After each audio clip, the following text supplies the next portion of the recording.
Today, I have some updates to the global public health mafia swamp. More connections came to light after I did my last video, so I want to share those updates with you today. There's kind of three different topics, but they all surround, of course, the pandemic, the coronavirus, and the characters involved in that.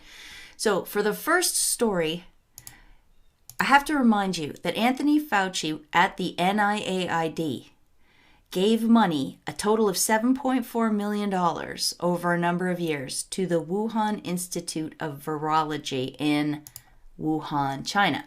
And as we all know, that is the epicenter of the current coronavirus pandemic. Now, there's debate about whether it was, manipulated in a lab or whether it was a purposefully released bioweapon, whether it escaped.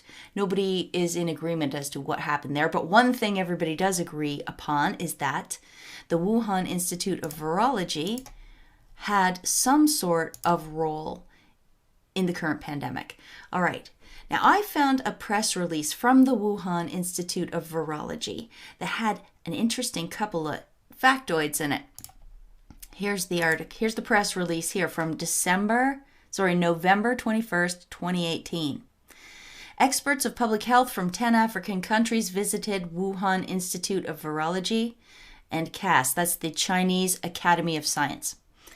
And it says, since its establishment, the CGPH has managed and implemented foreign aid mission assigned by the National Health and Family Planning Commission and the Ministry of Commerce of China, as well as international cooperation projects funded by the United Kingdom Department for International Development and the Bill and Melinda Gates Foundation.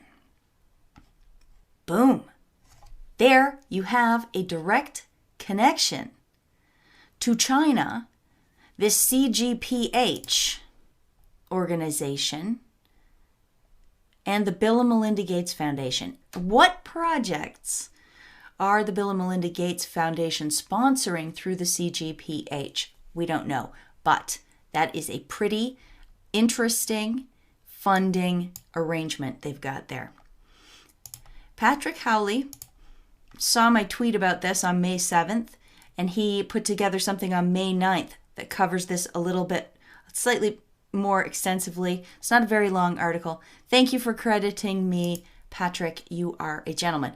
I have another story by Patrick Howley coming up in this as well, and I will leave links to them in the description box. Further, on the Wuhan Institute of Virology site, we see they have a section on their committees. One of the committees is called the Scientific Advisory Committee of Center for Emerging Infectious Diseases. And just a few things that caught my eye were that the director is in Australia. The deputy director is in France. So the Wuhan Institute of Virology has a lot of international projects, personnel. Here's someone from Malaysia, another one from Australia, Texas. Stefan Wagner from the National Microbiology Lab in Manitoba, Canada is an interesting one. We'll talk more about that later. Here's another one from France. And the Wuhan Institute of Virology has another committee, International Executive Committee of Performance Evaluation. The director is from Duke University, USA. And I don't know if you remember from my last video, was mostly focusing on a guy called Victor Zhao. And he's a Duke alumnus, as is Paul Farmer is a Duke alumnus. And we're going to talk more about Paul Farmer soon. When we look at the Center for Global Public Health's page on the Chinese CDC site, it says it was established in August 2016 with the main responsibility of achieving China's global health strategy, implementing the National Public Health Aid Mission, and planning and managing international public health cooperation projects. And here again, down at the bottom, it confirms that they carry out international cooperation projects funded by the UK Department for International Development and the Bill and Melinda Gates Foundation. I should mention that the Chinese CDC had a representative at Event 201, a guy called George Gao. We'll see him in a minute. I searched for more information on this, and I didn't find anything specific. It doesn't seem to have its own website independent of the one on the Chinese CDC, and it has mentions, as I showed you, at the Wuhan Institute of Virology. But when I do search for that phrase, this comes up. They do have, on the University of Manitoba, a page that is about the CGPH. One of their partners is China, but it's not at Wuhan, it's Sichuan University. So I'm not sure if it's the same thing or not. However, if you recall, in the Wuhan Institute of Virology committee page, they do say that one of their scientific advisors is Stefan Wagner, National Microbiology Laboratory, Public Health Agency of Canada, Winnipeg, Manitoba. And interestingly enough, the University of Manitoba is where our National Microbiology Lab is, a level 4, same as the Wuhan Institute of Virology. It's the same, that it's at the University of Manitoba. So I'm not sure if these things are connected or not, but it would be very interesting if they were, because if U of Manitoba's Center for Global Public Health is the same thing as the Chinese Center for Global Public Health, it would go far to explain this news story from July 2019, in which Chinese spies were kicked out of the Manitoba Microbiology Lab for alleged spying. 2 of them worked for the University of Manitoba as well. And that's this story from July 15th, 2019, CBC News. Dr. Zhengguo Qiu works in Level 4 containment at the National Microbiology Lab in Winnipeg. She was part of the team that developed ZMapp, a treatment for Ebola. The University of Manitoba has cut ties with 2 researchers who were escorted out of the National Microbiology Lab in Winnipeg earlier this month until an RCMP investigation is complete.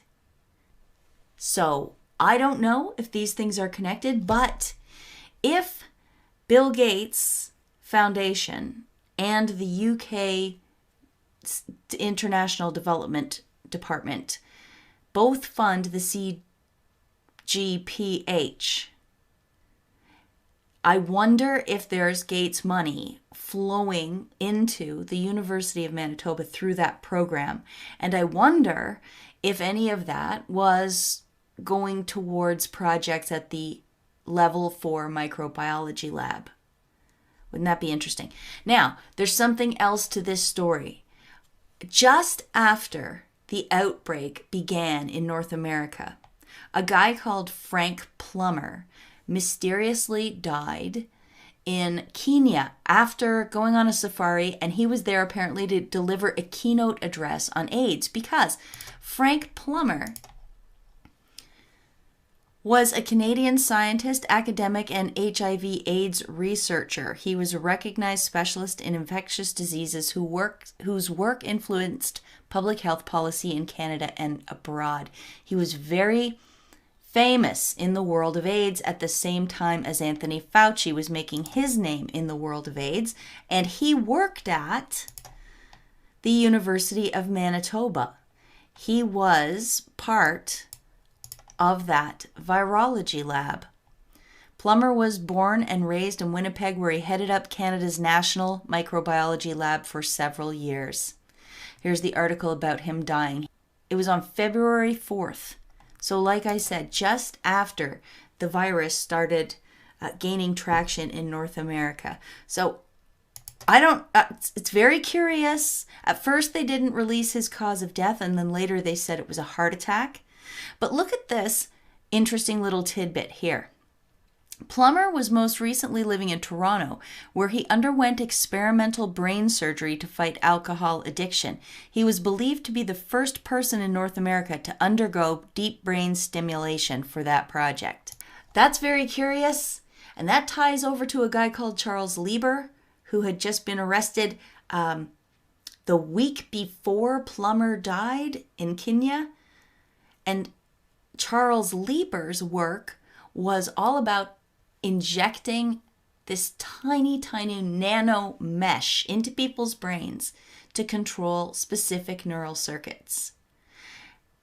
And this Frank Plummer died shortly after he received that experimental treatment on his brain for alcoholism. Now, I'm not saying it's the same thing, but it's just an odd coincidence. Here's Lieber here. And he was arrested January 28th. The complaint alleges that Lieber had lied about his affiliation with the Wuhan University of Technology, which is not the same thing as the Wuhan viral lab. I can't keep my words straight. It's not the same thing, but it's in the same general, it's in the same vicinities. So Charles Lieber, 60, who is the chair of Harvard's Chemistry and Chemical Biology Department, is accused of lying about working with several Chinese organizations where he collected hundreds of thousands of dollars from Chinese entities and did not report it. His work, here's something from 2015, a flexible mesh to record the brain. Lieber's work was all about, as I said, this nano mesh. And here is a record of a 2017 grant that he got from the National Institutes of Health. Charles Lieber, Harvard University, 2017, National Institute of Health. So as I said, Frank Plummer mysteriously dies a week after Charles Lieber is arrested, and just a little ways into the coronavirus epidemic exploding, so they say, in North America. Now, he would have been a vital resource about all of this, wouldn't he? He knew all about, he worked on all the same things through the years as Anthony Fauci worked on. All the same things. And just when Canada might need to call on his expertise, he dies. And he dies not too long after getting some kind of experimental brain treatment. Now, there's more. Frank Plummer, the guy who died, is the mentor and friend of a woman called Theresa Tam. Theresa Tam is currently Canada's Chief Public Health Officer, so of course she's in charge of pandemic response here. But that's not all. Theresa Tam is on the board of a World Health Organization committee called the Independent Oversight and Advisory Committee for the WHO Health Emergencies Program. There she is right there. You can see where the arrow's coming from at the very bottom there. And that committee was the one which was commissioned by the GPMB, the Global Preparedness Monitoring Board, which I talked about in my last video. That committee of the WHO that Theresa Tam was on wrote one of these 7 reports. It wrote this one. The one called From Never Again to the New Normal. And as I discussed last time, that is the report, one of 7, that led eventually to Event 201. To refresh your memory, here's the Global Preparedness Monitoring Board. This is some of their board of directors. This is just the first 6 people. And already you can see there's Victor Zhao, there's Chris Elias. He's from the Bill and Melinda Gates Foundation. He took part in Event 201. Here's George Gao, who I told you about earlier, from the Chinese CDC, represented at Event 201. Also on the board of the GPMB, Anthony Fauci, Dr. Anthony Fauci. Yes, so there are a lot of swamp creatures all gathered together on this Global Preparedness Monitoring Board. The connections just keep coming. All right, let's move to the next story, which is about this Neil Ferguson, who was the guy that wrote the first modeling program for the coronavirus to see how it was going to spread, and he predicted huge death tolls. You recall this guy? This on April 2nd, they're talking about him being one of the highest profile faces in the effort to use mathematical models that will predict the spread of the virus. And then fast forward to May 6th, Professor Lockdown Modeler resigns in disgrace. Neil Ferguson is the British academic who created the infamous Imperial College model that warned Boris Johnson that without immediate lockdown, the coronavirus would cause 500,000 deaths and swamp the National Health Service. Well, he turned out to be wrong. And in this article, which I'll link to in the description box, there are a lot of people going on record saying it was so wrong, he should be ashamed. I can't even understand how he put this thing out. It's foolish. It was dangerous. This quote here actually says he is also one of the most wrong.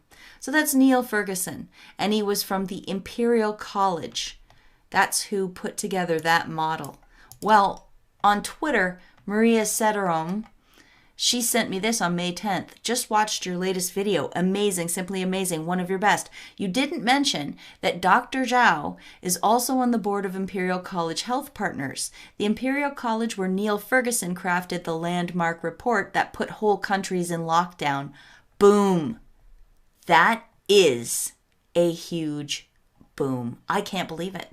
Victor Zhao is everywhere in all the important places. Do you notice that? He's in all the important places that are playing a role in this. He's on CEPI. He's on the GPMB.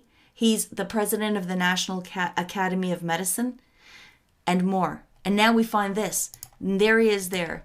The Imperial College Health Partners, Victor Zhao, board member. And I checked just to make sure, because sometimes these things have very similar names, but they're not the same at all. Here's the Imperial College London webpage, and down at the bottom you see Imperial Partners. Imperial College Health Partners is one of their officially named on their website partners. So yes, Maria, thank you so much. Boom. Another unbelievable connection. But I have more. Franklin Campbell sent me this on Twitter. I was doing some digging on a CNN report predicting 137,000 deaths by August. This is in the US. The new model came out of the University of Washington and then provides a link to a press release from the IHME. Who are they? So he sends me a link to it. Remember Victor Zhao?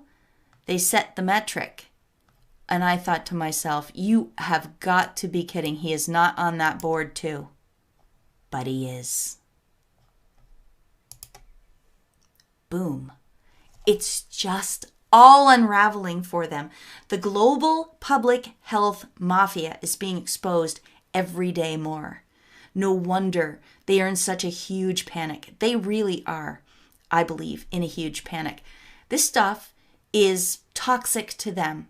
This is the sunlight that all vampires fear. And I am so stoked to see so many people engaged and involved and sending me these things and allowing me to be a part of it. And all of the other researchers doing incredible, incredible work. There's so much going on out there. Incidentally, the IHME also has on its board Jane Halton, who was a participant in Event 201. She was also one of the players. It's just one big incestuous group. And just in case you aren't sure who the IHME is and how significant they are, this is just the first 3 news articles that pop up on Google. Coronavirus, IHME prediction increases U.S. deaths. National Post 6 days ago. Horrible thing. Researchers double the U.S. COVID-19 death tolls. The IHME projections. U.S. researchers predict 135,000 coronavirus deaths by August. IHME. They are key in the fear factor. And the funny thing is, the White House task force was using the IHME and it was coming back with lowish numbers at the beginning. And Trump was relying on it quite heavily and he's saying, look, even the models are saying it's not going to be that bad. And all of a sudden, 6 days ago, boom, they used new parameters and now all of a sudden, it's going to be a dire health crisis again by August. See how that works? They weren't getting the fear levels they wanted, I guess. So they just changed a few things in their formula and boom, it's scary again. Okay, what's next? Okay, yes. This is more news on Partners in Health. Do you remember that? That was about the contact tracing. Patrick Howley at National File has unearthed some shocking details that I didn't see when I did my report. Let me just read this to you. Partners in Health was recently selected by Massachusetts Governor Charlie Baker to conduct coronavirus contact tracing, a process that involves teams of investigators finding out who infected people have come into contact with.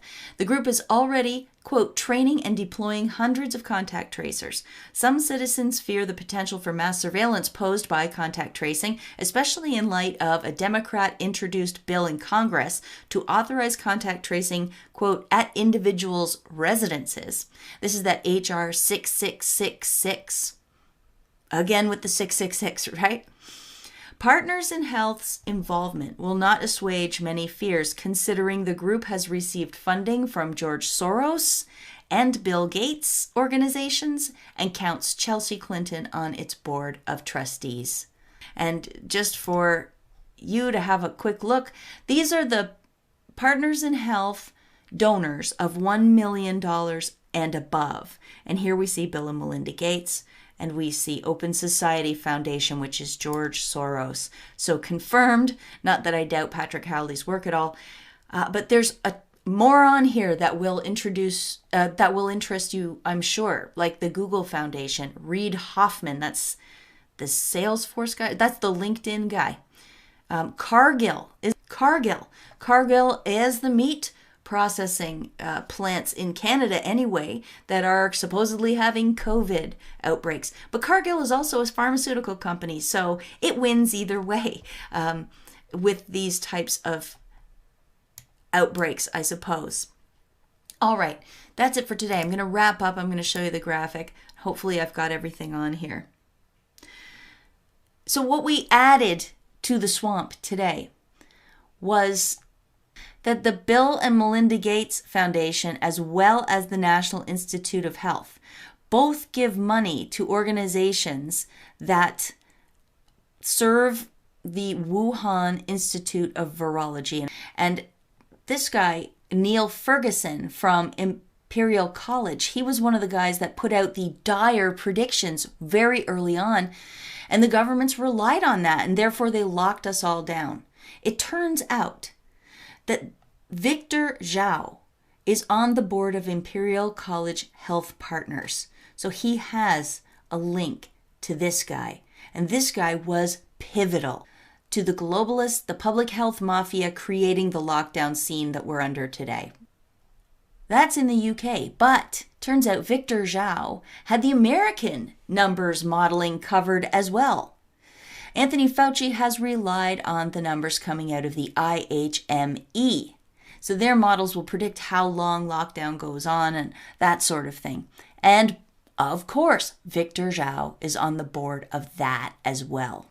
Also in today's video, we learned that there might be a connection back to the University of Manitoba with this CGPH, Center for Global Public Health, and the Manitoba Microbiology Lab. I mean, if these things are connected, it kind of makes the Wuhan Virology Lab connected to the University of Manitoba Virology Lab. And don't forget those Chinese spies, Chinese subverters, who knows what they were removed involuntarily from the lab and the university in July 2019. And finally, through Patrick Howley, we learned that Paul Farmer's Partners in Health is supported in a big way by Bill and Melinda Gates and George Soros, and that Chelsea Clinton actually sits on their board of trustees. Don't forget, we learned in the last video that Victor Zhao and Paul Farmer both went to Duke, and they're both involved in McGill, McGill's new school of population and global health. I hope you enjoyed this video. If you did, and if you could follow it, please leave me a thumbs up. Please leave me a comment. I love the comments. Don't forget to subscribe if you haven't. Thank you, and welcome to all the new subscribers I've gotten in the last little while. If you'd like to support my work, you can do so through PayPal. I have a paypal.me address, which will be in a link in the description box and in the pinned comment below. Or you can send me something through the snail mail at my P.O. Box. I will list my P.O. Box on the contact page of my website, which is called amazingpolly.net. References down below as well. I think I covered everything. Thanks a lot for being here, everyone. Until next time, peace out.